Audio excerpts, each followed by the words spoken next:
Good morning, everyone. Today I wanted to cover the UK grooming gangs problem that we have, um, because we've had some updates on that in the last, literally yesterday and the day before. So, um, sort of the backstory, very briefly to summarise. Um, there is a grooming gang scandal going on, um, which has been it's basically it's like a group-based child abuse of sexual abuse and exploitation. Um, it largely occurred in the 1990s, 2010s, etc. And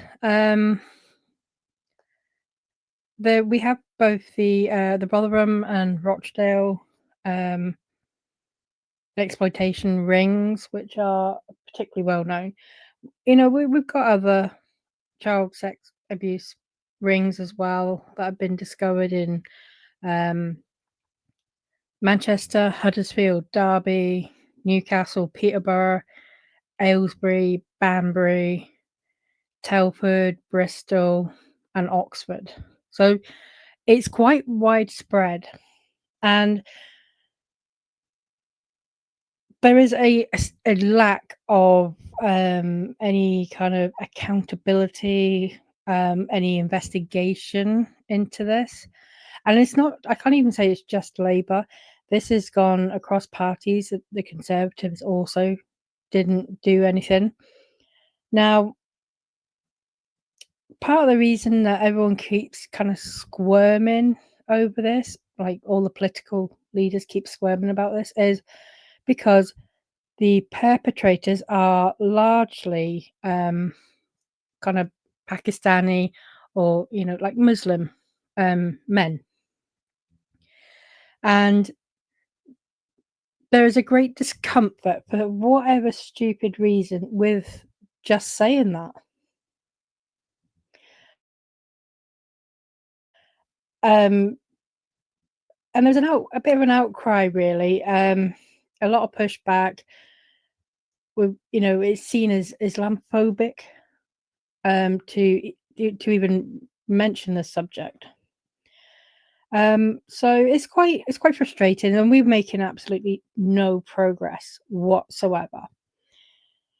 And it's something that our police and crime commissioner, Sadiq Khan, London Mayor, just he won't do anything about it. And yes, where is it? Yeah, so we had uncovered video from 2020 where Sadiq Khan, who's in the middle of the screen, was actually asked a question. What are you going to do? Like David Curtin, who is the top left, he specifically asks about grooming gangs, and says to Sadiq Khan, "Well, look, if they're in smaller parts of the country, surely they're going to be in London. What have you done? Are you looking into that?" And the response is just absolutely wild, and the whole thing gets shut down by the chair, and David Curtin is accused of Islamophobia for even mentioning the subject. So I'm going to play this. Shout out to Basil the Great, as always, who brings the tea. But yeah, well, let's have a look at this. These have obviously been found in many, many other cities and towns around the country, but there hasn't been much of many prosecutions happened in London. But, obviously, as the police commissioner for Northumberland said, this is happening anywhere, and the only reason why it's not being found is that people aren't looking. Are you looking in London for grooming gangs in London in order to prosecute people? Because if it's going on in cities like Oxford and Bristol and Peterborough and Aylesbury, smaller places, it's surely going on in London as well on a large scale. And that's a really logical point made. If it is happening in the smaller parts of the country, it's happening in London, the capital of the UK. Well, the capital of England. So, but the response he's about to get from Sadiq Khan is wild. Can I just be clear, Chair? Is the inference that because of my faith or my ethnic origin, I'm not seeking to follow these crimes?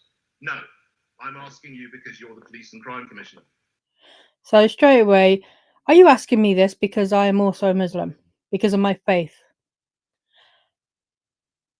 And David Curtis having to say, no, I'm asking you because you're the Police and Crime Commissioner. You are the guy at the top. You are the person to ask about this. And yet, because the perpetrators of these grooming gangs are Muslim, and the person at the top of the Police and Crime Commissioner is Muslim, straight away, instead of saying, yes, this is what I'm doing, it concerns me too, it's straight away, it's like, are you asking me this because I'm a Muslim? It's ridiculous. Assembly Member Curtin, I think you're pretty much drifting now onto uh, drifting off the subject itself. So can I just ask you to stick to the topic and ask a relevant question, please? Well, Chair. I Shut mean, I down was by the Muslim originally chair. asking about Black Lives Matter, and then the mayor started talking about slavery, and the questioning is developed. Yeah, but you're still going off the tangent now. So can you please be cautious about that and not ask? Okay. Well, Chair, if you want to disallow my question, that's your prerogative.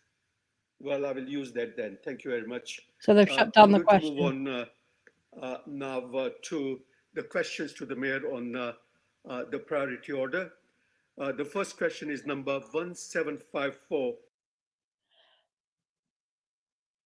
So after the Muslim Mayor of London and Police and Crime Commissioner, it pushes back on a question about Muslim grooming gangs. Then the Muslim chair of the whatever this meeting then disallows the question, and I don't get that at all.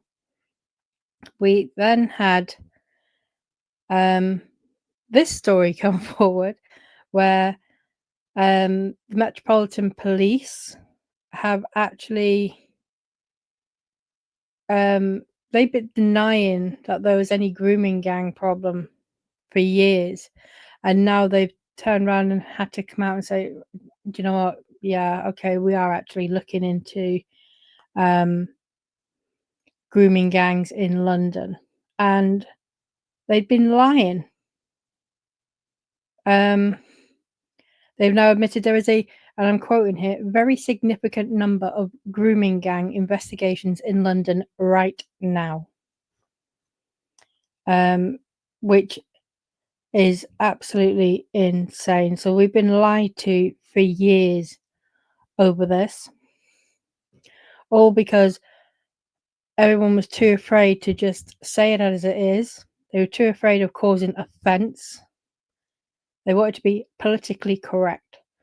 At the end of the day, the grooming gangs are made up almost entirely of Muslim men. And I don't understand. We're in the UK, nearly everything, like job applications, medical forms, all kinds of things has questions at the end, equality questions. What's your sexuality? What's your marital status? And then obviously, what's your ethnicity? And they're happy to ask those questions then and let people identify as, with their ethnic choice, which is absolutely fine.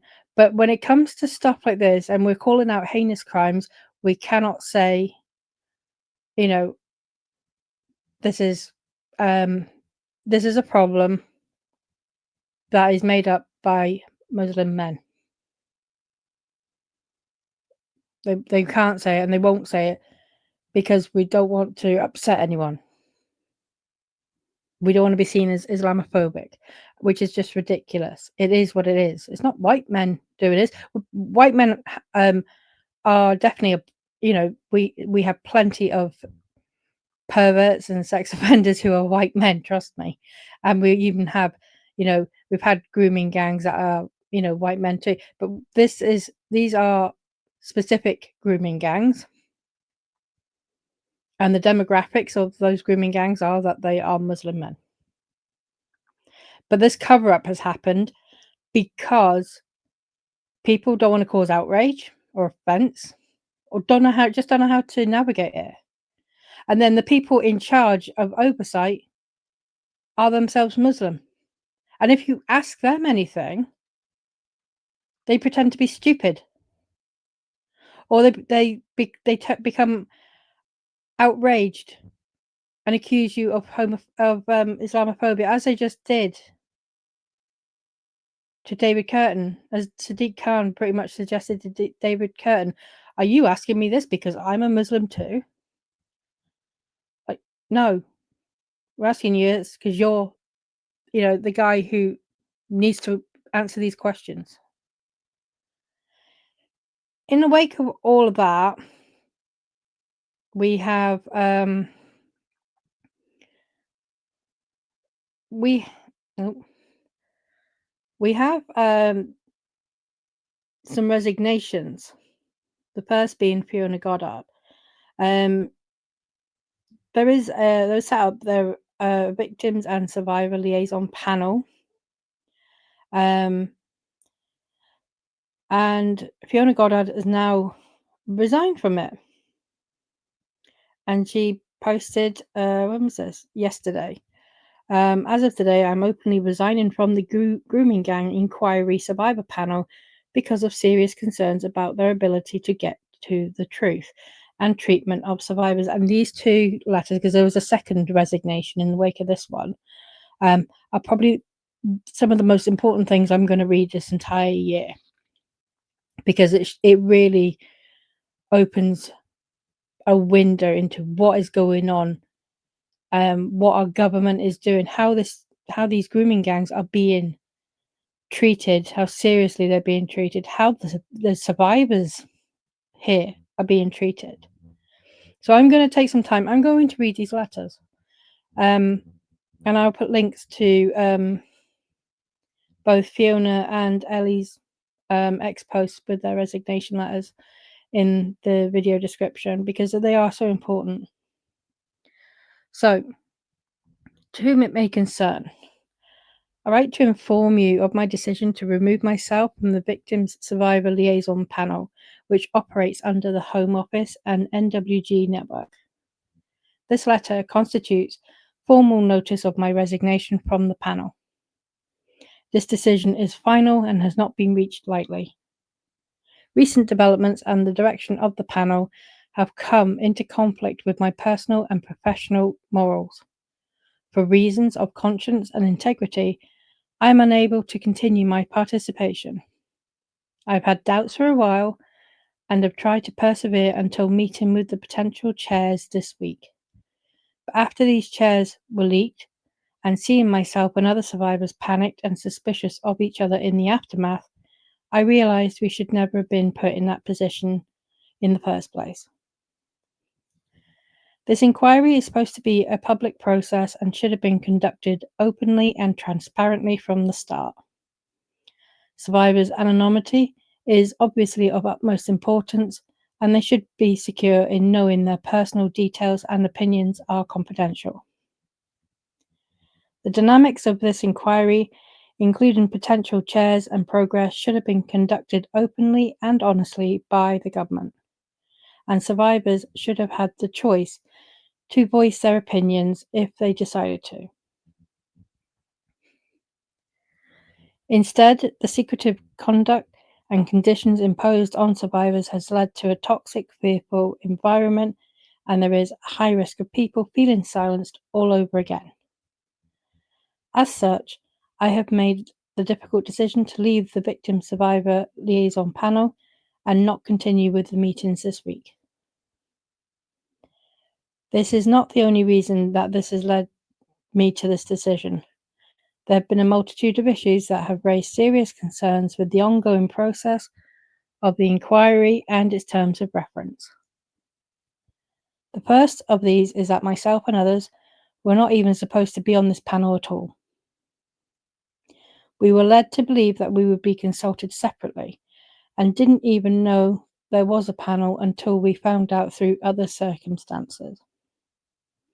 I have serious concerns around certain members of the panel and their affiliations with members of the Labour government that presents a potential conflict of interest and incentives, pushing in opposition to the honest representations of survivors' voices.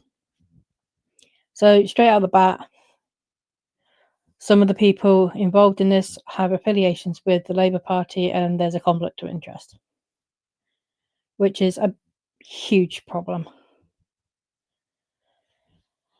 This inquiry was ordered in June as an independent commission into grooming gangs after Baroness Casey's rapid audit and was always supposed to have a specific focus on group-based CSE. All survivors of any type of sexual abuse should have their voices and experiences heard if they so choose, so that systems can learn from their lived experiences. But this inquiry needs to remain focused on this specific subsection of offending. Grooming gangs, or gang-based sexual exploitation, is a unique crime with its own markers. It also often differs from other areas of CSA or CSE, in that victims have experienced decades of failure from statutory services. Expanding the scope of this inquiry risks it being watered down and once again failing to get to the truth.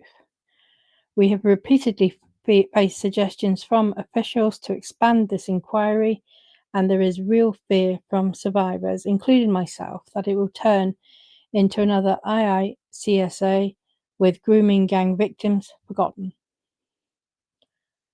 I'm further concerned by the condescending and controlling language used towards survivors throughout this process who have had to fight every day just to be believed, and I think they deserve more respect than they have received. One of my main issues was being told in the beginning that the survivors on the panel were to be consulted on the independent chair, and yet when the time came, we were told it was a first come, first served, and many did not make it into the meeting.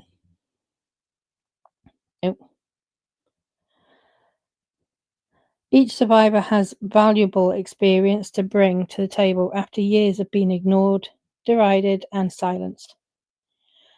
To tell them their voices mattered and then once again shut them out, no doubt left some survivors feeling like they did before, unheard and unimportant. I hope that in leaving the panel, someone else will be given the opportunity to make sure their voice is heard. I was also deeply saddened to learn that someone appointed to a senior position within the inquiry had publicly expressed personal views on grooming gangs that directly contradict findings in the Casey report and survivors' lived experiences. I consider their inclusion to be a serious breach of trust and complete disregard of the standards of responsibility I would expect the Home Office to uphold. The most concerning development of this inquiry has been the identities of the two prospective chairs. One has a background in policing and the other a social worker. The very two services that contributed most to the cover-up of the national mass rape and trafficking of children. This is a disturbing conflict of interest, and I fear the lack of trust in services from years of failings and corruption will have a negative impact in survivor engagement with this inquiry. That is quite shocking. Wow. In the recently obtained transcripts of my 2019 trial, jury members were dismissed that had any connection to police forces or social services to prevent bias on behalf of the jury. This inquiry should be held to the same standards as a criminal case, if not higher. And I entirely agree with that. I do. Having a police officer or a social worker leading the inquiry would once again be letting services mark their own homework. The shortlisting of these potential chairs shows the government's complete lack of understanding of the level of corruption and failings involved in the scandal. In Baroness Casey's rapid audit, her recommendations are as follows. Based on findings from the criminal investigation above and submissions from victims and witnesses, an independent commission should review cases of failures or obstruction by statutory services to identify localities where local investigations should be instigated. There would need to be a process to identify instances and allegations of statutory agencies' failures, and we recommend that the government develops a list of criteria to determine the types and extent of failures which should be used to assess the triggering of a hearing. The independent commissioner would set strict timescales and terms of reference for the local investigations, which would have a single appointed legal team with full statutory powers available to them, able to compel witnesses where they refuse to cooperate. Each investigation will call witnesses to give evidence and will require records to be submitted. Local authorities, police forces, and other relevant agencies should, in the meantime, be required not to destroy any relevant records. Local investigations could commence sooner in areas where the Independent Commission and Home Office agree that sufficient evidence already exists. Assigning either of these two people as potential chairs, along with the proposal of truth projects and region-wide inquiries, would be against Baroness Casey's recommendations. I have made the difficult choice to make this letter public, as I believe that remaining on the panel with my concerns would make me no different to the service that remained silent to the horrendous abuse that survivors experienced. It is my hope it will make the Home Office and government reconsider their approach to this inquiry and comply with Baroness Casey's recommendations, even if that means I am no longer involved going forward. My final hope is that the Home Office and government also start to consider the survivors and the potential impact of their treatment and approach the process going forward in a more open, honest, and respectful manner. I remain supportive of the overarching aims to assist victims and survivors, and I hold the work of those involved in the highest regard. Please treat this letter as a formal notification with immediate effect. If any further paperwork or administrative action is required on my part to complete this process, inform me and I will comply promptly. Yours sincerely, Fiona Goddard. And that's amazing that she came forward and put her name to this, made it public. Incredible. It's just awful that the victims themselves have been added to this process, almost like in a virtue signaling way. Like, look at us, we're considering the victims and we want them to be part of the process. And then they're shut out. And this letter from Eliane Reynolds, one of the other, the second resignation from an who is also a survivor, in some ways is actually a little bit more damning, in my opinion. It really cuts through exactly what was going on. So I'm going to read this one. Following Fiona Goddard's resignation this morning, I have also made a decision to resign with immediate effect.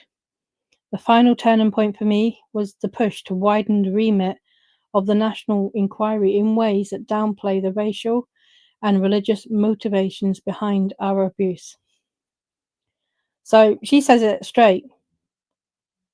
There was, racial and religious motivations behind what happened to us. Someone needs to.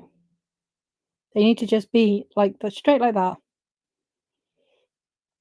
So this is Ellie's letter. To whom it may concern, I am resigning from the Victims Survivor Liaison Panel with immediate effect. I joined this process hoping that, at least, survivors like me would have a voice and that our evidence and experiences would help uncover the truth about what happened and why. I believed this inquiry would be different. It isn't. From the start, we were kept in the dark. The Home Office held meetings we weren't told about, made decisions we couldn't question, and withheld information that directly affected our work. When I asked for clarity, I was treated with contempt and ignored. I watched on as it became less about truth and more about a cover up. Straight to the point. You isolated us by discouraging contact with each other and our support networks. You dictated what we could say publicly, edited our words, and made it clear that speaking openly would jeopardize our place on the panel. Work with us or not at all become the unspoken rule. When we were shown the shortlist for the chair, two establishment insiders representing the very systems that failed us, policing and social work, a number of us raised concerns about conflicts of interest, but those concerns went nowhere. You kept hidden from us that one of them had Labour Party links. No doubt you have kept things hidden from us regarding the other candidate. We were being manipulated. We are survivors. We know all about manipulation. And yeah, amazing. That's me clapping, by the way. That's an absolutely amazing line. We are survivors. We know all about manipulation. I also saw how dependency was used as quiet leverage. Many panel members rely on the payments this role provides. The inquiry knows this. It creates pressure, the kind that makes people stay silent when they should speak. It did not go unnoticed how you were paying us just as those that groomed us once did. Ouch. I'm sure this is going to come up in Prime Minister's questions tomorrow. The final turning point for me was the push to change the remit, to widen it in ways that downplay the racial and religious motivations behind our abuse. For many of us, these were not incidental factors, they were central to why we were targeted and why institutions failed to act. To erase that truth is to rewrite history. Exactly. And that's what I was trying to say at the start of this video was no one is saying out loud, these are Muslim men who are forming grooming gangs, but everyone is too afraid to say it, whether it be out of appeasement, out of fear of being called Islamophobic or a bigot. But no one is facing reality head on. And this survivor here is doing that. And that is what needs to happen. And she is saying that by not doing it, you are rewriting the history. And the institutions who should be protecting us are not. They are failing to act because no one is acknowledging the cultural issues, the religious issues, the racial issues, and that it's central. It's not, as she says, it is not incidental. It is not a mixed grooming gang. You know, these men specifically of a certain demographic population are coming together and they are targeting white women and white girls. And you know, it no one wants to kind of point that out. No one's pointing it out to be racist. No one is pointing that out to be to be against, to be hateful against a specific religious or cultural group. They are hard facts that are undeniable, but they are also, as this lady says, they are central. They are, that's why she was targeted, why many of the other girls were targeted, was because of those cultural differences. And it needs to be said, as she says herself. And I am more than happy to take the words and the advice of a survivor, someone who's actually been in the middle of all of that. And I'm happy to hear what she says. And if she says, this is how people need to, approach this, and because it hasn't been done that way, it has just added to the problems, it has caused failures for us as survivors, then I am going to just, hear what she says, and I'm going to say as it is, that these are, Muslim grooming gangs who are preying on white women. And it's not okay to not say that, to not say the hard bit. I cannot take part in a process that manipulates survivors, censors our voices, and tries to dilute the reality of what happened. Leaving comes at a cost. I wanted to help, I wanted this to work, but by staying silent, I would become complicit in a lie. I resign with sadness, but also with certainty. The truth deserves more than managed disclosure and quiet obedience. I will not be manipulated, nor will I be used. Yours sincerely, Ellie Reynolds. So that's where we are today with all of this. It's just absolutely wild. I'm gonna play this because it's not just Sadiq Khan, right? As Basil the Great says, other Labour ministers defended Sadiq Khan. This person here, I can't remember her name, but she's like his right hand person. We have Susan. Oh, I can't remember her name. Susan. The person asking questions. Amazing woman. The amount of interviews there are of her trying to call out Sadiq Khan. And on one of the interviews, he didn't even know what a grooming gang was. This is the Police and Crime Commissioner, by the way, ladies and gentlemen. Does not know what a grooming gang is. But I want to just play this because I think this is interesting. Deputy Mayor, I keep getting that response and nobody will answer me straight. Do we or do we not have these grooming gangs, or I call them rape gangs, in London? It's a yes or a no or a I don't know, isn't it?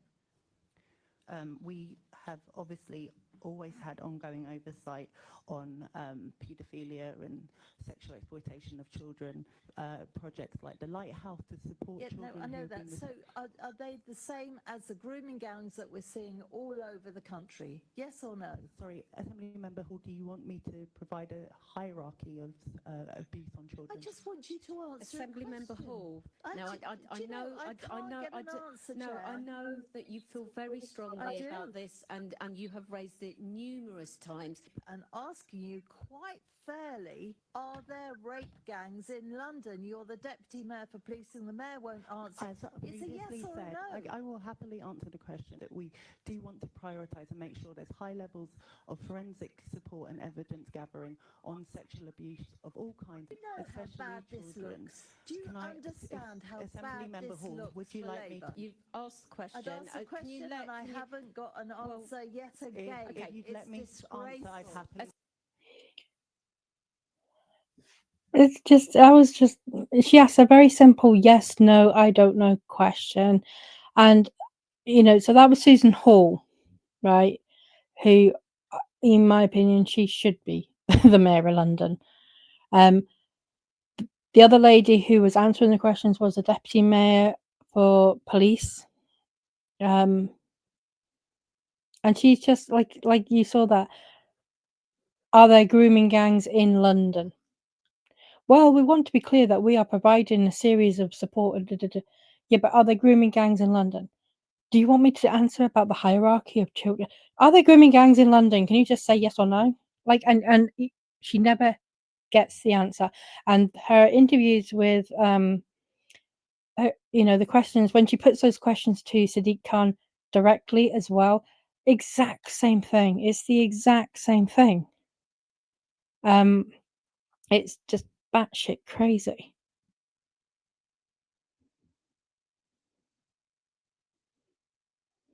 So I'm just going to play this. This is actually Susan Hall going up against Sadiq Khan. Exactly how much clearer do you want me to be? So I asked you this question last week and you found every which way but not to answer it. Just how many grooming gangs have we got in London? So the situation in London in relation to young people being groomed is different to other parts of the country.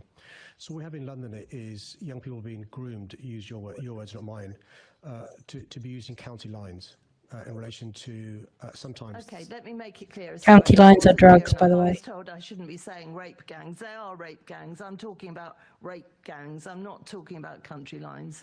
But to go back, nobody likes me saying rape gangs, although they are rape gangs. Grooming gangs that I would call rape gangs. Tell me about them. How many of those have we got? Not country lines, those particular groups. To avoid any misunderstanding, can she define what she means by that?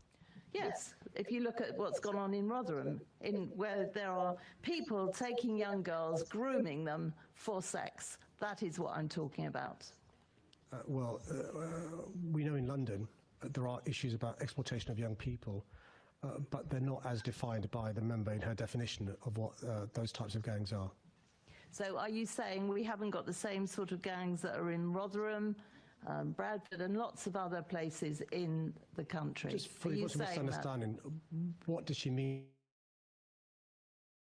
All over the television. You know exactly what I mean by that. These gangs of people that are grooming young girls for sex. Do we actually have those in London? Today we need to give a full answer. Can she be clear what she means by that? I'm not clear what she means. How much? This is the police and crime commissioner. Look at the gangs that they've uncovered in other parts of the country. Do we have those gangs in London? It's a simple question. The answer is very simple. It's yes or no. I'm not asking you where those gangs are because the police might not want them to be disclosed. I'm asking you, do we have those sort of gangs in London? I'm not sure why she's so nervous to say what she means. What do you mean? No.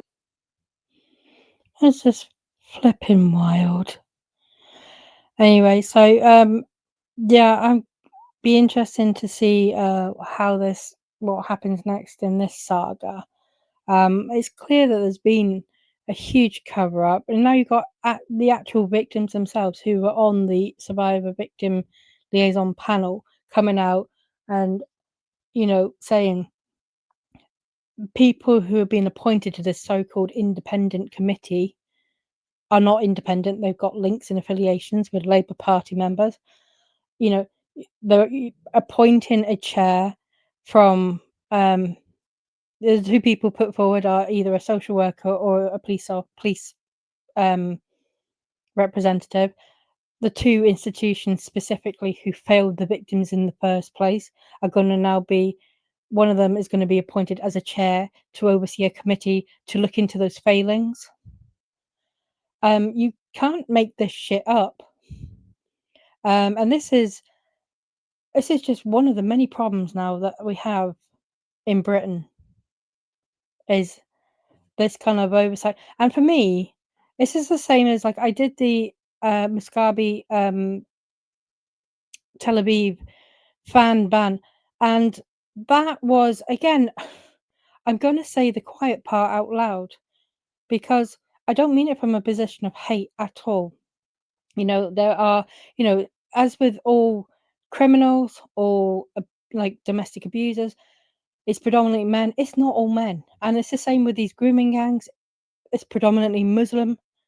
It is not all Muslims. There are plenty of lovely and peaceful Muslims living in this country, and we are only talking about the extremist ones, the ones who are breaking the law at, on huge scales as well.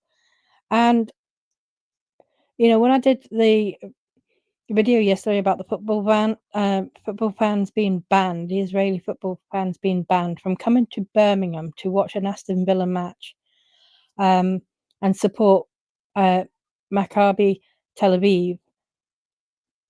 Birmingham is a predominantly Muslim city, and the people who oversee the rules and various things now are Muslim. And the person who started the petition to get the ban in the first place was a Muslim MP, an independent one, not a Labour one. But it's almost like there's a culture now of self-governing. So, and it's not a stretch to it's not a stretch to say that now. Again, Basil the Great. We are getting to the point now where Muslims in power are feeling they can flex their demands a little more openly. They're not as scared anymore to reveal what they truly want. We're all sat here hoping British MPs will start opening their eyes to this before it's too late. And then he retweets a British MP, a Muslim British MP, Zara Sultana. Next, UEFA must ban all Israeli teams. We cannot have normalization with genocide and apartheid. And she's talking, she says that in response to the Maccabi Tel Aviv ban. So, yeah, it's just wild. I mean, it's one thing to, it doesn't even compare really.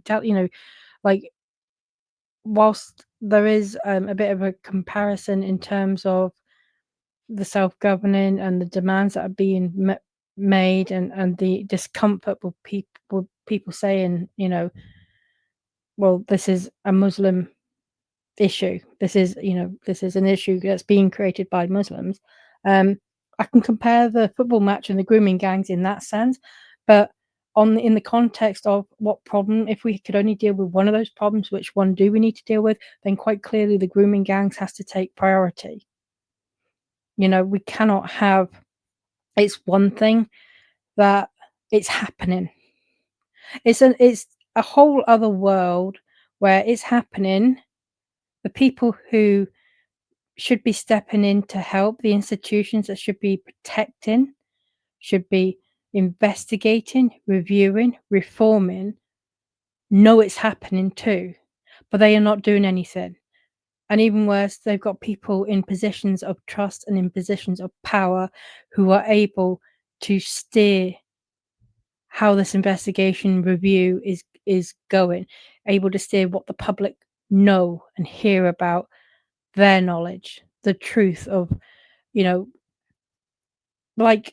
saw there Sadiq Khan swerving so many questions, not just him, his deputy as well, swerving all those questions from Susan Hall about whether there were grooming gangs in London.